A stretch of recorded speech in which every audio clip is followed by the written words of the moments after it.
নির্দেশনা দিয়েছেন শুভাশিস সিনহা। ফরাসি দূতাবাসের প্রযোজনায় নাটকটিতে একক অভিনয় করেছেন জ্যোতি সিনহা।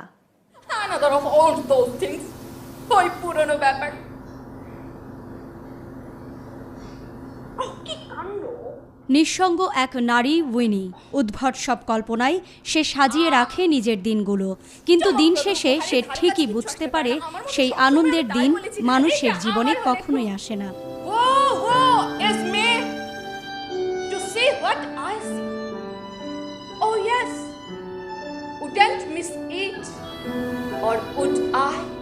পুরো নাটকে উইনি তার স্বামী উইলির সঙ্গে অনর্গল কথা বলে যায়, একদম প্রলাপের মতো।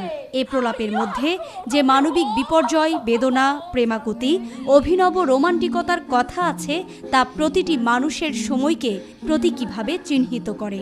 মানুষ যে উইনির মতোই ভেতরে ভেতরে একা, আনন্দময় একদিনের জন্য অপেক্ষা করে চলে, প্রেমের জন্য, নতুন কোনো কিছুর জন্য। দিন শেষে থাকে শুধু হাহাকার। হ্যাপি ডেজ নাটকটিতে উইনির চরিত্রে অভিনয় করেছেন জ্যোতি সিনহা।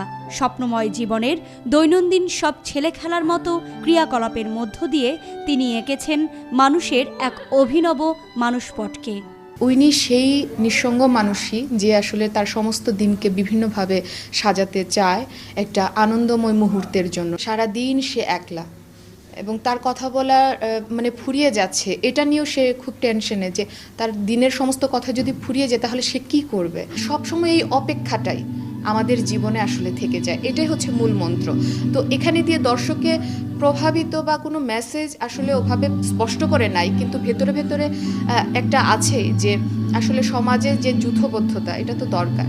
স্যামুয়েল ব্রেখটের লেখা এ নাটকটির বাংলা অনুবাদ করেছেন কবির চৌধুরী ও শাহিন কবির, আর মঞ্চে নির্দেশনা দিয়েছেন শুভাশিস সিনহা। বিশ্বের যারা মানুষ আছে, এখন আমরা এই বস্তুতান্ত্রিক দুনিয়ায় যারা আমরা এইভাবে একাকিত্বের মধ্যেই থাকি, আমরা যতই ভান করি না কেন সবাই মিলেমিশে আছি, কিন্তু আসলে ভেতরে ভেতরে সবাই একা। ওই একা চরিত্রটিকেই আমরা পুরো নাটক জুড়েই দেখব। সেটা হচ্ছে এই নাটকের সর্বজনীনতা এবং সর্বসময়ের মানুষকে এটি স্পর্শ করতে পারবে।